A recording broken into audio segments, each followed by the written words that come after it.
Good morning, students. In previous lecture, we discussed about the physiology of blood, and today we will discuss about the coagulation of blood. तो आज के lecture में हम blood clotting के बारे में पढ़ेंगे कि ब्लड क्लोटिंग किसको कहते हैं। ब्लड कोआगुलेशन को ही हम ब्लड क्लोटिंग कहते हैं, यानी कि खून का जमना। तो जैसे कहीं पे भी हमारी बॉडी में कोई टिश्यू डैमेज हो जाता है, कट लग जाता है बॉडी में, तो वहां से हमारा ब्लड आना शुरू हो जाता है। तो वो ब्लड को हम कैसे रोकते हैं, वो जो प्रोसेस होती है ब्लड के रुकने की, यानी कि क्लोट होने की, ब्लड के जमने की, उसको हम कहते हैं ब्लड कोआगुलेशन। अब वो ब्लड कोआगुलेशन जो प्रोसेस आपकी हो रही है वो कैसे हो रही है, उसके अंदर आपके कौन कौन से फैक्टर्स इन्वॉल्व हो रहे हैं, वो सब हम स्टडी करेंगे इसमें। तो सबसे पहले की डेफिनेशन क्या होती है। ब्लड कोआगुलेशन और clotting is defined as the process in which blood loses its fluid and becomes a jelly like masses few minutes after it is shed out और कलेक्टेड इन अ कंटेनर। क्या होता है कि जब blood coagulation क्या होता है, blood का जब लॉस हो जाता है, ब्लड फ्लूइड निकलता है जब कहीं पे चोट लगने से, तो वो एक जेली लाइक स्ट्रक्चर में बदल जाता है, जेली लाइक मास में बदल जाता है कुछ मिनट्स के बाद। तो और कैसे पता चलता है, जब हम उसको एक कंटेनर में कलेक्ट करते हैं। तो जब भी आपने देखा होगा कि ब्लड जब भी निकलता है तो वो थोड़ी देर बाद ही आपका जमना शुरू हो जाता है खून। वो आपका पहले जेली लाइक स्ट्रक्चर में कन्वर्ट होगा, उसके बाद आपका जमना शुरू हो जाएगा, सूखना शुरू हो जाएगा। नेक्स्ट आपका आता है कि factors involve in blood clotting. Blood clotting के लिए हमारे कौन से फैक्टर्स इन्वॉल्व होते हैं, कौन कौन से फैक्टर्स हेल्प करते हैं ब्लड क्लोटिंग में। तो coagulation of blood occur through a series of reactions due to the activation of a group of substances necessary for clotting are called clotting factors. Blood coagulation की process के लिए कुछ एक series of reactions होती हैं, जो इसमें कुछ एंजाइम्स हमारे इन्वॉल्व होते हैं, और वो एंजाइम्स फर्दर सीरीज को, यानी कि उससे नेक्स्ट वाली सीरीज को एक्टिवेट करने में हेल्प करता है। और वो आपके ग्रुप ऑफ सब्सटेंसेस होते हैं, यानी कि आपके ग्रुप ऑफ एंजाइम्स होते हैं जो फर्दर आपकी एक्टिवेशन में हेल्प करते हैं। उनकी वजह से क्लोटिंग होती है, जो क्लोटिंग फैक्टर्स होते हैं उनकी वजह से एक्टिवेशन होती है उनमें। तो 13 clotting factors are identified. 13 identify किए हैं हमने क्लोटिंग फैक्टर्स, उनके अलग अलग नेम है। तो हम उन 13 के नेम को अभी स्टडी करेंगे कि उन 13 फैक्टर्स को क्या क्या कहते हैं। तो फैक्टर 1 आपका है fibrinogen, and factor 2 is prothrombin, factor 3 is thromboplastin, जिसको हम टिश्यू फैक्टर भी बोल देते हैं। Factor 4 is calcium, factor 5 is labile factor, and factor 6 is presence has not been proved. Presence, factor 6 की प्रेजेंस को हमने आज तक प्रूव नहीं हुई है कि इसकी प्रेजेंस ब्लड क्लोटिंग में होती भी है या नहीं होती है, बट वैसे फैक्टर 6 प्रेजेंट होता है, बट ब्लड क्लोटिंग में वो पार्टिसिपेट करता है कि नहीं करता है, ये आज तक ऐसा प्रूव नहीं हुआ है। Factor 7 is stable factor, factor 8 is anti haemophilic factor, जिसको हम एंटी हीमोफिलिक ग्लोबुलिन भी बोल देते हैं।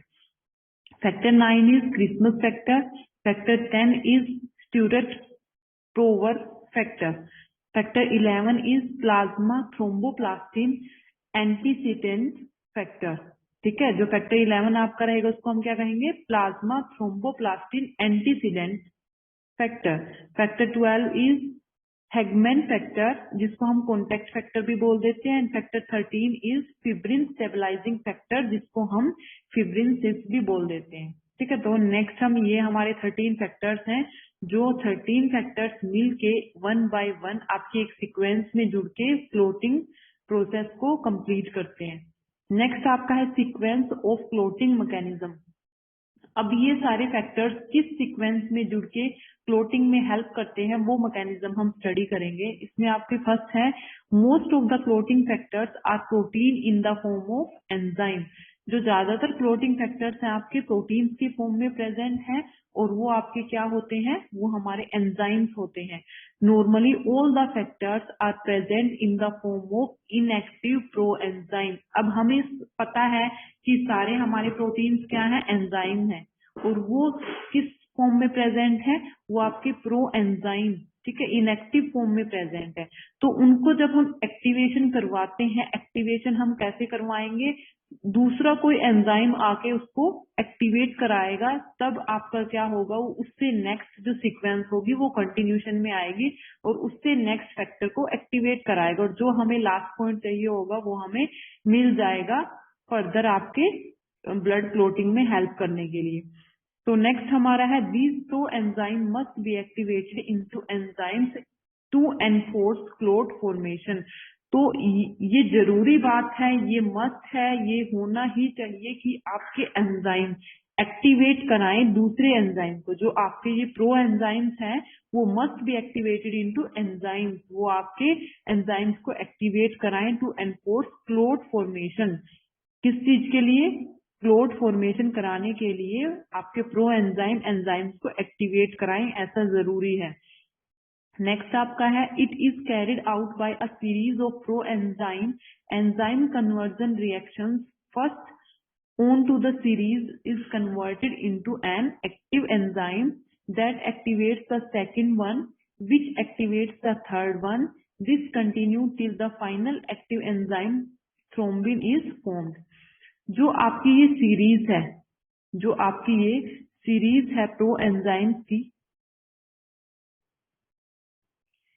It is carried out by a series of pro enzyme. अब इसने क्या कहा है कि इसमें जो सीरीज होती है, ठीक है, जो फर्स्ट वन हमारी सीरीज है is converted into active enzyme, वो आपकी एक्टिव एंजाइम में कन्वर्ट होनी चाहिए, क्योंकि वो कन्वर्ट होके आपकी सेकंड वन को एक्टिवेट करेगी, और जब आपकी सेकंड वाले एंजाइम एक्टिवेट हो जाएंगे तो वो आपके थर्ड वन को, थर्ड वाले एंजाइम्स को एक्टिवेट करेंगे, और जब आपके थर्ड वाले एक्टिवेट हो जाएंगे तब आपका फाइनल एक्टिव एंजाइम जो थ्रोम्बिन है वो आपका बनेगा। ठीक है, और जब थ्रोम्बिन बनेगा तो उससे फर्दर आपका क्या होगा, ब्लड क्लोटिंग होना शुरू हो जाएगा। नेक्स्ट आपके हैं कि 3 स्टेप्स इन्वॉल्व होंगे, स्टेप्स ऑफ ब्लड क्लोटिंग। इसमें आपके मेनली 3 स्टेजेस होती हैं, वो 3 स्टेजेस ये दी हुई हैं। फर्स्ट आपकी है फॉर्मेशन ऑफ प्रोथ्रोम्बिन एक्टिवेटर। पहला क्या होगा, फॉर्मेशन ऑफ प्रोथ्रोम्बिन एक्टिवेटर होगा। Second is the conversion of prothrombin into thrombin, and third one is conversion of fibrinogen into fibrin. यानी कि जो आपके प्रो एंजाइम्स है वो एंजाइम्स को एक्टिवेट करके क्या करेंगे, प्रोथ्रोम्बिन को एक्टिवेट कराएंगे। फर्स्ट के अंदर आपका फॉर्मेशन कराएंगे प्रोथ्रोम्बिन की, और सेकंड स्टेप में क्या कराएंगे, वो प्रोथ्रोम्बिन को थ्रोम्बिन में कन्वर्ट कराएंगे, और थर्ड स्टेप में जो थ्रोम्बिन होगा वो आपका फिब्रिनोजन को फिब्रिन में कन्वर्ट कराएगा। ठीक है, ये आपके क्या करेंगे, फर्दर जो क्लोटिंग में हेल्प करेंगे। तो नेक्स्ट आपका आता है, अब हमने ये तो पढ़ ली कि 3 स्टेजेस आपकी, ये जो 3 स्टेजेस होंगी ये बहुत इंपॉर्टेंट है। ये तीनों स्टेजेस आपकी, इनका मेन रोल रहेगा। अब 1 बाय हम पहले फर्स्ट स्टेज के बारे में पढ़ेंगे, फिर सेकंड और फिर थर्ड की स्टेजेस में आगे फर्दर क्या मैकेनिज्म होता है। तो स्टेज 1 है, स्टेज 1 में आपका क्या रहेगा, जो फिब्रिनोजन ऑफ प्रोथ्रोम्बिन एक्टिवेटर। ठीक है, जो फॉर्मेशन ऑफ प्रोथ्रोम्बिन एक्टिवेटर क्या होगा, इसमें प्रोथ्रोम्बिन एक्टिवेटर फॉर्म होगा स्टेज 1 के अंदर। तो blood clotting commences with the formation of a substance called prothrombin activator which convert prothrombin into thrombin.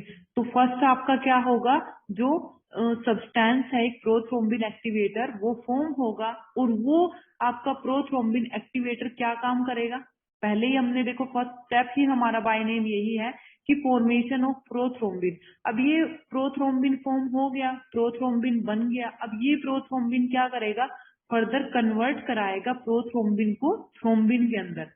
ठीक है, अब हमारा थ्रोम्बिन बन गया, क्योंकि प्रोथ्रोम्बिन ने क्या करवा दिया, प्रोथ्रोम्बिन को थ्रोम्बिन में कन्वर्ट हो गया। अब it's formation is initiated by substances either with in the blood और आउटसाइड द ब्लड। और जब ये फॉर्मेशन होगी, ये फॉर्मेशन आपकी कहाँ पे स्टार्ट होगी, जो आपका जो आपका प्रोथ्रोम्बिन से थ्रोम्बिन में कन्वर्ट होगा, ये जो फॉर्मेशन हो रही है ये आपकी कहाँ पे स्टार्ट होगी, ये या तो आपकी विद इन द ब्लड होगी, जब आपका ब्लड अंदर की तरफ है निकला हुआ हो, या फिर आपका आउटसाइड द ब्लड होगी, या तो ब्लड के अंदर या आपका ब्लड के बाहर, आउटसाइड द ब्लड। नेक्स्ट आपका है third formation of prothrombin activator occurs through 2 pathways. जो प्रोथ्रोम्बिन एक्टिवेटर है वो आपका 2 मेन पाथवेज इसमें होंगे। उन पाथवेज की हेल्प से आपका होगा। पहला आपका आता है इंट्रिंसिक पाथवे और दूसरा पाथवे है आपका एक्सट्रिंसिक पाथवे। अब इन दोनों पाथवे में ही फर्दर आपके क्या रहेंगे, इन दोनों पाथवेज के अंदर ही आपकी अलग अलग एंजाइम्स होंगे जो वो एक्टिवेट करने में एक दूसरे को हेल्प करेंगे, वो सीरीज को चलाएंगे और जब वो सीरीज चलेगी तो आपको अपना एंड में ब्लड क्लोट। तो नेक्स्ट स्लाइड में हमारा क्या रहेगा, देखो अभी इसमें हमने क्या देखा था कि आपके दो पाथवेज रहेंगे main, first is intrinsic, second is extrinsic. तो इंट्रिंसिक एंड एक्सट्रिंसिक इन दोनों पाथवेज की हम अब स्टडी करेंगे। Intrinsic pathway for the formation of prothrombin activator. अब इंट्रिंसिक पाथवे का क्या काम है, वो फॉर्मेशन कराएगा, वो बनाएगा प्रोथ्रोम्बिन एक्टिवेटर को, ठीक है, formation of prothrombin activator. So in this pathway, the formation of prothrombin activator is initiated by platelets which are within the blood itself. ये जो फॉर्मेशन होगी प्रोथ्रोम्बिन एक्टिवेटर की, ये किसकी हेल्प से होगी, प्लेटलेट्स की हेल्प से होगी, और ये प्लेटलेट्स आपकी ब्लड के अंदर ही प्रेजेंट होंगी। तो sequence of events in intrinsic pathway, during the injury the blood vessel is ruptured, endothelium is damage and collagen band the endothelium is exposed. इसने पहले बताया है कि जब इंजरी यानी कि चोट लग जाती है तो आपकी ब्लड वेसल रप्चर हो जाती है, वहां से फट जाती है, उसकी वजह से जो डैमेज होके आपका क्या होता है, एंडोथीलियम जो लेयर होती है, जो एंडोथीलियम टिश्यू वहां पे होते हैं वो एक्सपोज हो जाते हैं, वो आपके वहां से ओपन हो जाती है, ठीक है। व्हेन फैक्टर 7, जिसको हम क्या कहते हैं, हैगमन फैक्टर भी बोल देते हैं, फैक्टर 12 जिसको हम फैगमन फैक्टर भी बोल रहे हैं, हैगमन फैक्टर जो होगा comes in contact with collagen. ये हैगमन फैक्टर आपका कोलेजन के कॉन्टेक्ट में आएगा। कोलेजन किसको बोल रहे हैं हम, जहां पे आपका चोट लगी है, एक्सपोज हुआ है।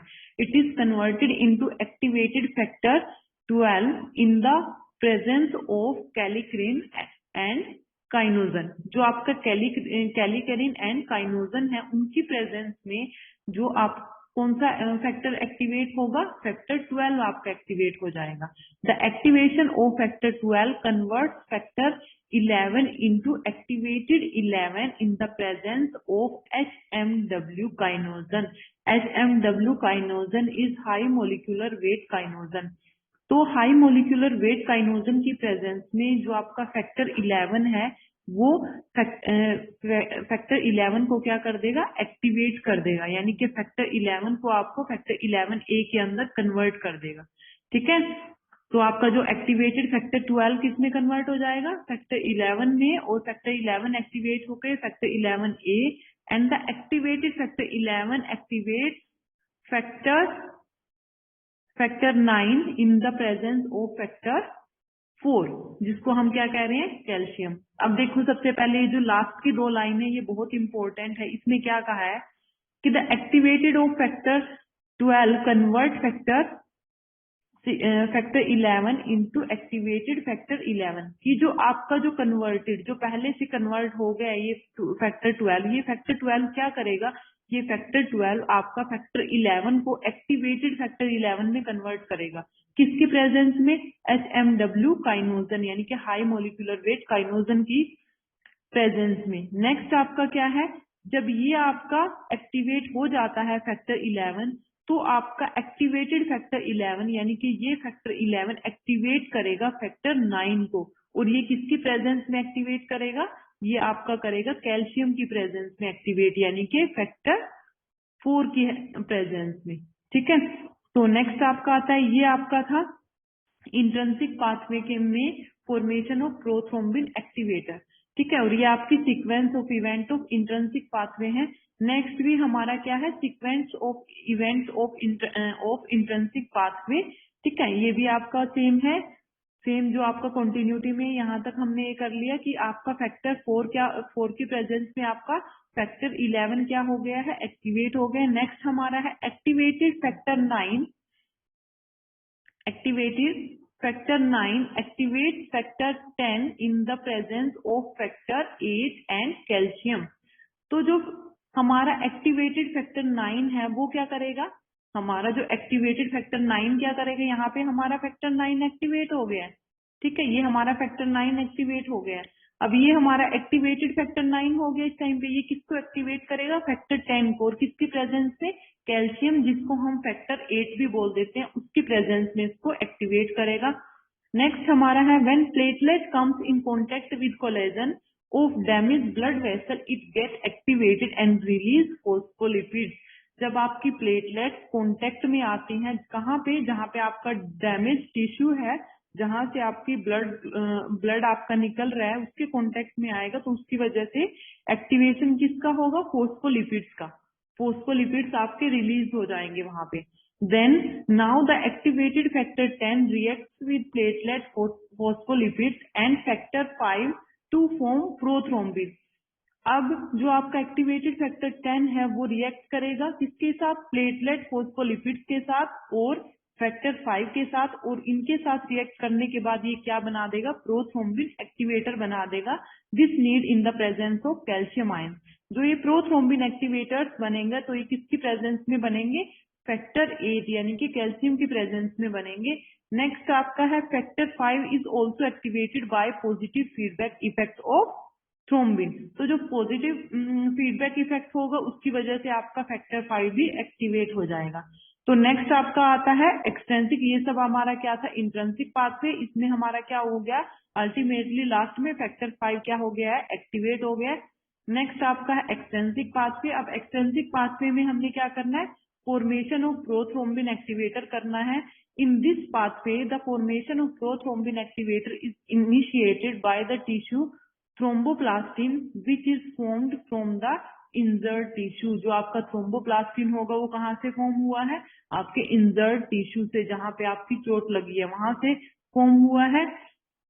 तो आपका एक्सट्रिंसिक पाथवे कैसे शुरू होगा, tissue that are damage during injury release tissue thromboplastin factor 3। वो क्या करेगा, वहां पे एक फैक्टर 3 भी रिलीज करेगा, जो जिसको हम क्या कह रहे हैं, थ्रोम्बोप्लास्टिन। और ये thromboplastin contain protein, phospholipid and glycoprotein which act as proteolytic enzyme. और ये किसकी जैसे काम करेंगे, प्रोटियोलाइटिक एंजाइम के काम जैसे काम करेंगे ये तीनों components. And glycoprotein and phospholipid component of thromboplastin convert factor 10 into activated factor 10। और ये तीनों क्या करेंगे, ये दोनों ग्लाइकोप्रोटीन और फोस्फोलिपिड्स क्या करेंगे, थ्रोम्बोप्लास्टिन को कन्वर्ट करा दे, थ्रोम्बोप्लास्टिन को फैक्टर 10 के अंदर कन्वर्ट कराएंगे, और ये हेल्प करेगा, एक्टिवेट कराएगा फैक्टर 10 को। तो आपके फोस्फोलिपिड और ग्लाइकोप्रोटीन्स अल्टीमेटली हेल्प करेंगे फैक्टर 10 को एक्टिवेट होने में इन द प्रेजेंस ऑफ फैक्टर 7। ठीक है, फैक्टर 7 की प्रेजेंस में फैक्टर 10 आपका एक्टिवेट हो जाएगा। Activated factor 10 reacts with factor 5 and phospholipid component of tissue thromboplastin to form prothrombin activator. This reaction require the presence of calcium ion. और जो आपकी एक्टिवेटेड जो आपके क्या हो गए, इसमें भी आपके एक्सट्रिंसिक में भी आपका क्या हो गया, फैक्टर 10 एक्टिवेट हो गया। और ये आपका जो आपका फैक्टर 5 था और फोस्फोलिपिड कंपोनेंट था टिश्यू थ्रोम्बोप्लास्टिन, ये क्या फॉर्म करेंगे, प्रोथ्रोम्बिन एक्टिवेटर फॉर्म करेंगे, जो आपकी कैल्शियम आयन की प्रेजेंस में होंगे। तो नेक्स्ट आपका आता है स्टेज 2। स्टेज 2 में आपका क्या होगा, conversion of prothrombin into thrombin. जो आपका प्रोथ्रोम्बिन है वो आपका थ्रोम्बिन में कन्वर्ट होगा। इसमें देखो क्या होगा, आपका blood clot is all about thrombin formation. Once thrombin is form definitely it lead to clot formation. सबसे पहली बात की ब्लड क्लॉटिंग के लिए आपका थ्रोम्बिन बहुत इंपॉर्टेंट है। एक बार वो अगर मिल जाता है तो आपका क्लॉटिंग जल्दी हो जाती है। Prothrombin activator that is formed in intrinsic and extrinsic pathways convert prothrombin into thrombin in the presence of calcium factor 4. Once formed thrombin initiate the formation of more thrombin molecules. The initially formed thrombin activate factor 5। वही वाली चीज है कि आपके उसकी calcium के presence में क्या होगा, कि आपका एक्सट्रिंसिक पाथवे में प्रोथ्रोम्बिन आपका थ्रोम्बिन में कन्वर्ट हो जाएगा कैल्शियम की प्रेजेंस में, और इससे क्या होगा आपका इनिशियली फॉर्म थ्रोम्बिन एक्टिवेट कर देगा फैक्टर 5 को, and factor 5 in turn accelerate formation of both extrinsic and intrinsic formation activator which convert prothrombin into thrombin. The effect of thrombin is called positive feedback effect. ठीक है, और factor 3 में क्या होगा आपका, स्टेज 3 में क्या होगा, फिब्रिनोजन को फिब्रिन में कन्वर्ट करेंगे। Sequence of events of stage 3 are as follows. Thrombin convert inactive fibrinogen into activated fibrinogen. The activated fibrinogen is called fibrin monomer.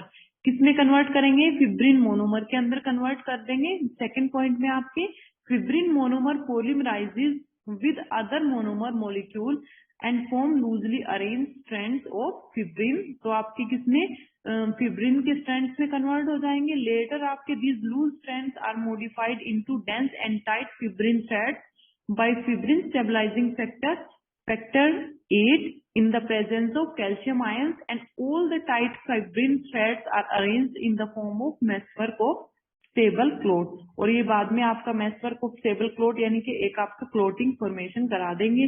ये आपका डायग्राम दिखा रखा है कि आपका इंट्रिंसिक पाथवे में और एक्सट्रिंसिक पाथवे में जो हमने प्रोसेस पढ़ा है उस प्रोसेस का डायग्राम है ये।